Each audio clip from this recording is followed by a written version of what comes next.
안녕하세요. 매일 새로운 사연을 전하는 읽어주는 사연 라디오입니다. 구독과 좋아요, 많은 공유 부탁드립니다. 오늘의 사연 시작하겠습니다. 안녕하세요.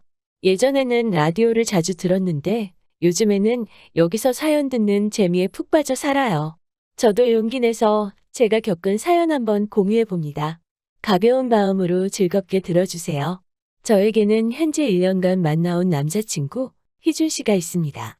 나이는 저보다 4살 많고 현재 모 문화센터에서 수영 강사로 일하고 있어요. 만나게 된 계기는 특별하지 않아요. 제가 그 문화센터의 회원이었거든요. 오래 알고 지낸 사이는 아니지만 성실하고 자상한 사람이지요. 새벽 6시에 수영에 가면 생각보다 나이 지긋하신 어머님들이 많이 오세요. 저는 그중 유일한 20대였던 것 같아요. 그러다 보니 강사인 오빠 입장에서도 눈에 띄었겠지요. 처음에는 회원과 강사로서 간단하게 인사 정도만 나누던 사이였는데 어느 순간 보니 따로 연락도 주고 받고 있더라고요. 그리고 누가 먼저라고 할 것도 없이 자연스럽게 연인 사이로 발전했어요. 언젠가부터 우리가 결혼하면 이라고 이야기를 해대던 오빠와 달리 저는 결혼 생각이 없었어요. 그건 바로 저희 엄마를 위해서였지요. 사실 제 나이 10살 때 엄마와 아빠는 이혼하셨어요. 동네 어른들 말씀에 의하면 아빠가 그때 동네에 혼자 살던 젊은 여자랑 바람이 나서 그렇다더라고요. 그 이후로 아빠는 지금까지 소식 한 번 없으시고 양육비 한 번 보내주신 적도 없으세요.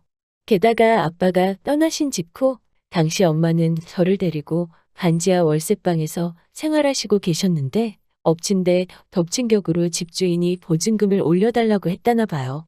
결국 올려줄 돈이 없었던 엄마는 저를 데리고 살던 집에서 쫓겨나듯 나와야만 했고 그 이후로 저를 데리고 숙식이 되는 식당에서 지내게 되셨지요. 아무튼 이렇게 짧게 줄여서 이야기했지만 얼마나 많은 서름과 힘든 일을 겪어오셨는지 모릅니다. 그때부터 지금까지 엄마는 아파도 병원 한번 제대로 못 가시고 여태껏 힘들게 저를 위해 살아오셨어요. 그리고 저도 그에 보답하고자 죽기 살기로 공부해서 여기까지 왔네요. 여담이지만 치과는 정말 돈이 없으면 못 가는 거나 마찬가지더라고요. 그걸 깨달았을 때 무조건 치대를 가겠다고 마음먹었어요. 그래서 나중에 제가 치과를 개원하면 꼭 문턱이 낮아서 누구나 드나들 수 있는 치과를 차려야겠다는 다짐을 했지요. 그렇지만 막상 치대를 졸업하니 이제 개원하는 게 일이더라고요. 페이닥터도 생각했지만 그러면 또 너무 일에만 매달려 살아야 하는데 더 이상 그렇게 살고 싶지는 않더라고요.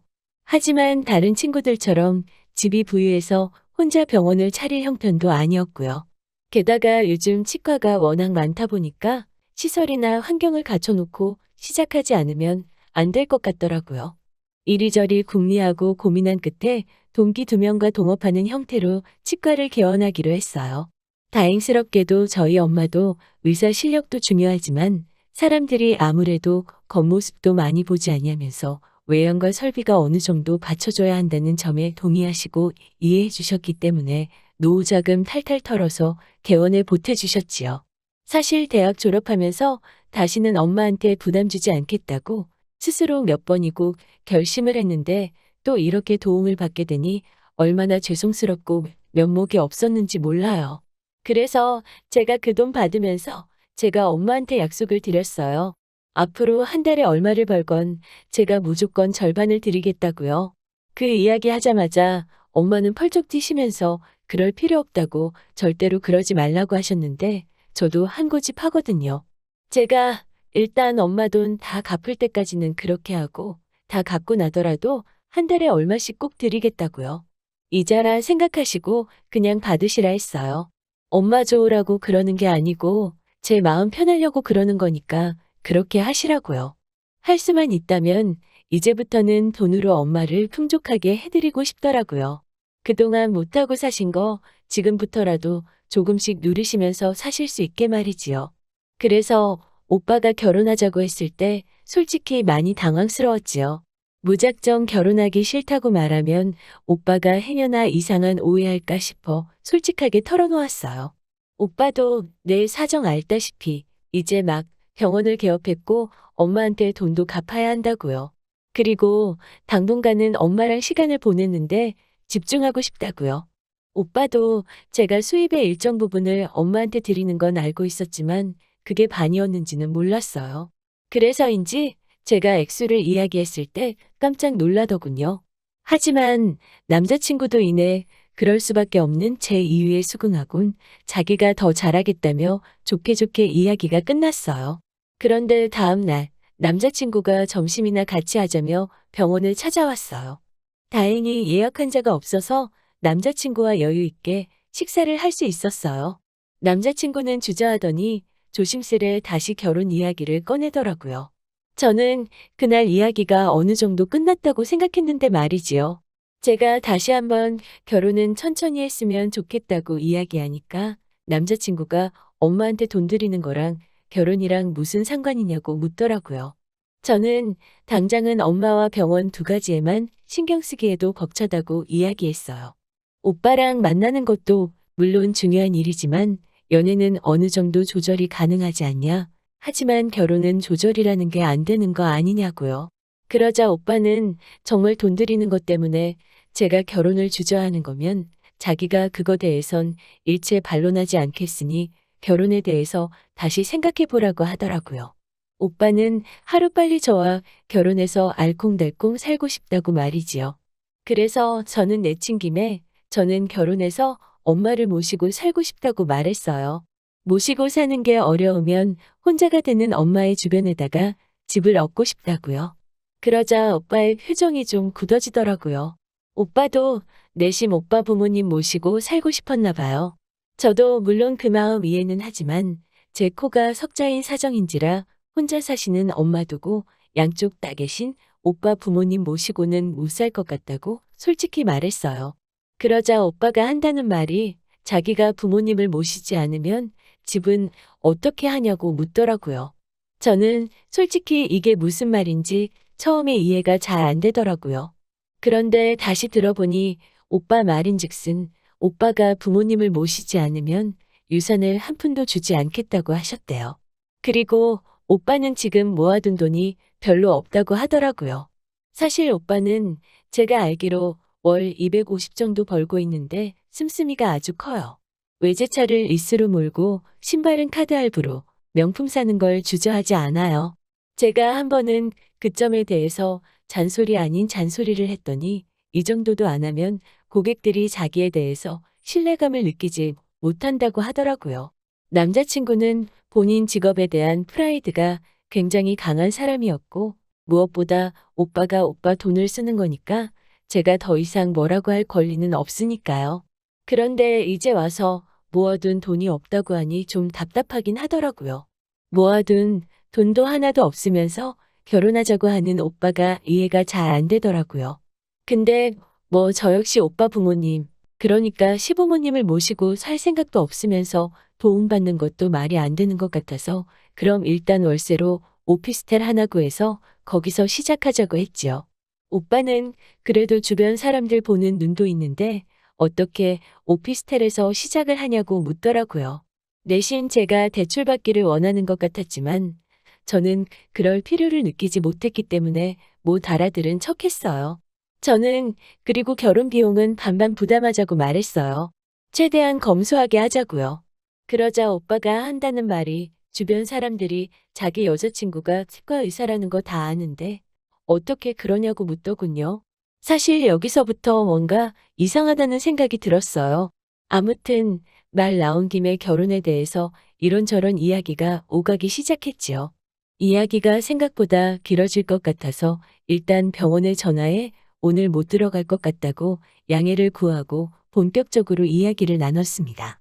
오빠는 그럼 자기가 결혼해서 자기 부모님 모시고 사는 건 포기할 테니 대신 장남으로서 용돈 좀 많이 드리고 싶다고 하더라고요.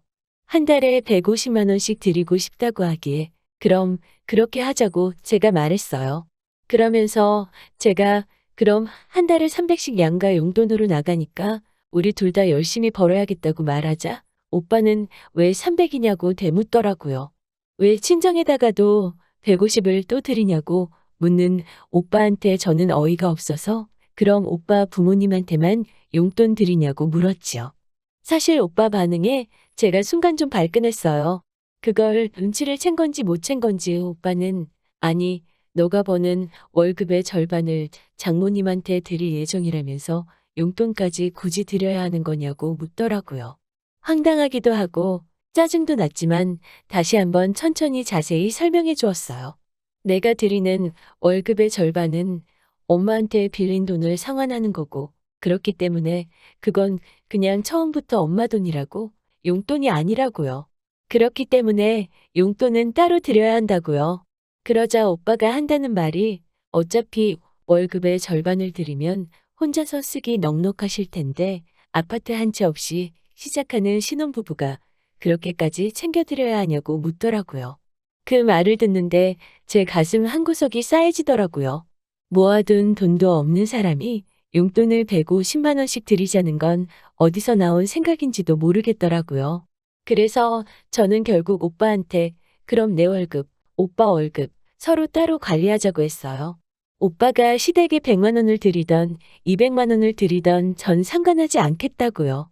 대신 생활비만 한 달에 반만씩 부담하고 그 외에 예를 들어 경조사비나 부수적으로 들어가는 비용도 그때그때 정확하게 반만 부담하자고요.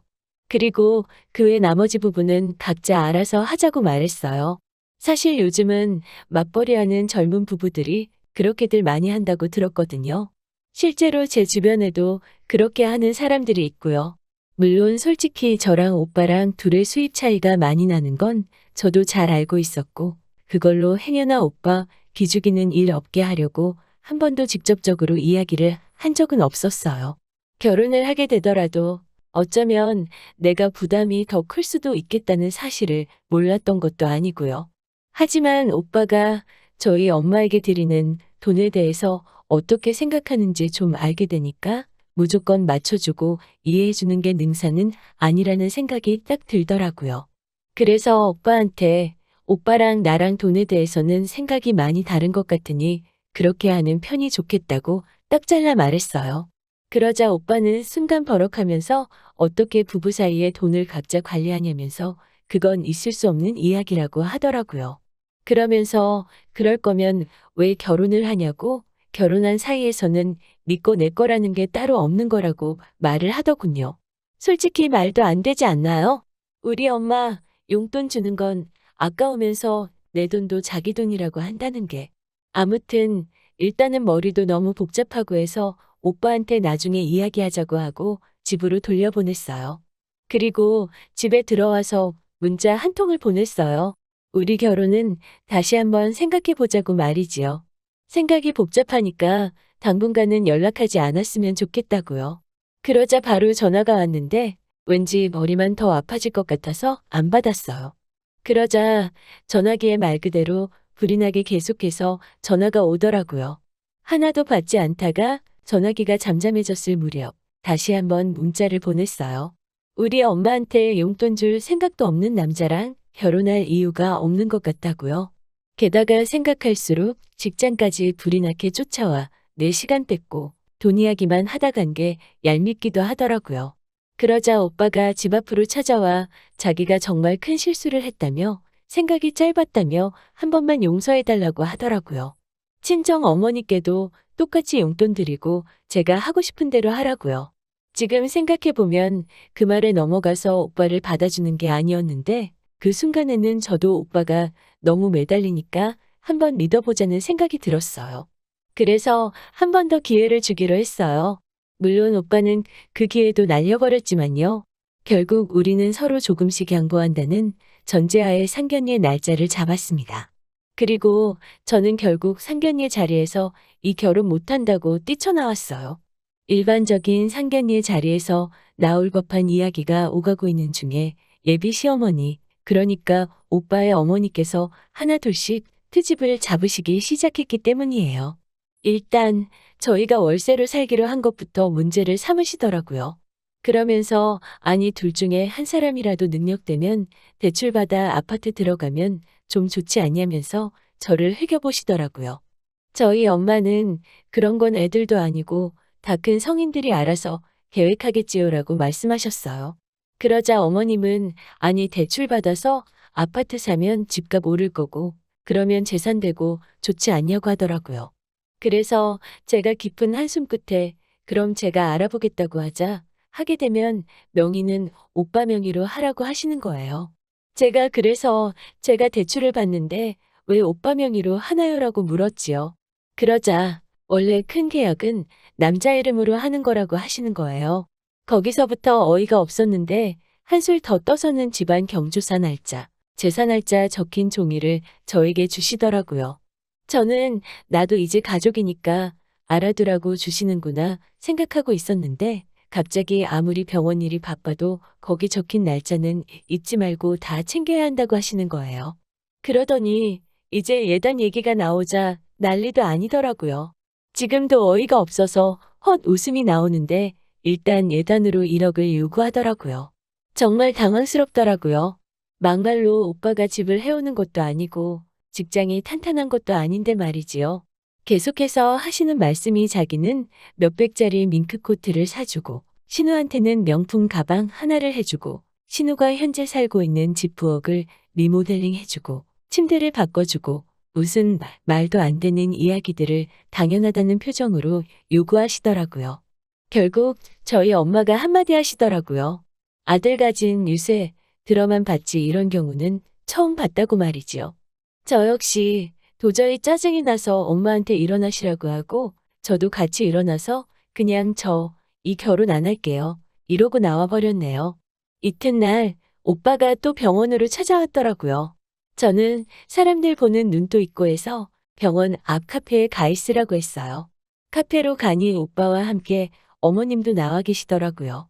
어머님은 제게 어제 일은 너도 실수한 거 알지라면서 그래도 우리 아들이 하도 너 아니면 안 된다고 해서 우리 쪽에서 없던 일이다 이해하고 넘어가기로 했다고 하시더라고요.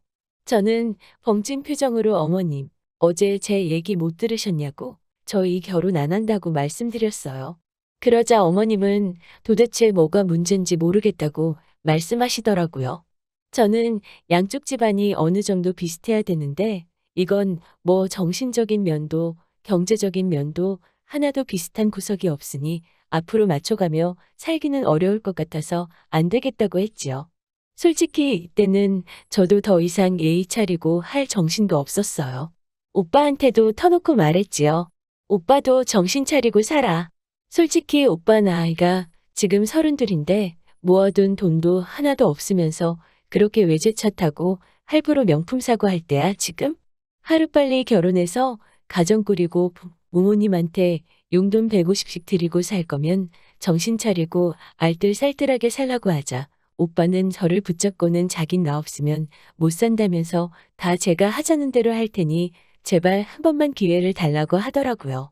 하지만 아무리 곰곰이 생각해봐도 오빠가 그저 나를 지갑이나 ATM 정도로만 생각한 것 같더라고요. 지금 이해하고 넘어간다고 해도 어느 순간 또 제가 친정에 뭐 조금이라도 하면 노발대발 할 것 같고 저도 오빠 쪽에서 요구하는 거 다 해낼 자신도 없고요. 그래서 냉정하게 우린 인연이 아닌 것 같다고 서로 어울리는 짝 만나자고 뒤돌아섰어요. 뒤통수에는 오빠와 오빠의 엄마가 서로를 탓하며 왈가왈부하는 소리가 들렸지만 제가 신경 쓸 바인가요? 그리고 헤어진 지 한 달쯤 지났을 무렵 우연히 그 사람의 소식을 알게 되었어요. 저랑 헤어지기가 무섭게 오빠 어머님이 오빠를 결혼 중매의 사에다가 등록했다나 봐요. 그러면서 자기 아들은 의사급 여자 아니면 안 만난다고 전에 만나던 여자도 치과 의사였다고 하더래요.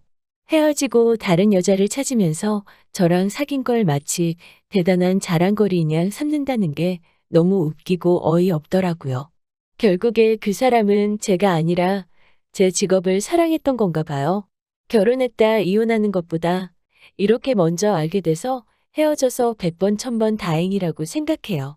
당분간은 저도 병원이라고 엄마한테만 집중하면서 지내려고요. 언젠가 때가 되면 진정한 사랑을 만나게 될 거라 믿으면서요. 긴 이야기 들어주셔서 감사합니다. 건강하시고 항상 행복하시길 바랄게요.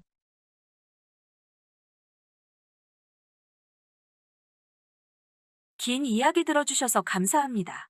오늘의 사연은 여기까지입니다. 구독과 좋아요, 알람 설정해주시면 앞으로 더 좋은 사연으로 찾아오겠습니다. 감사합니다.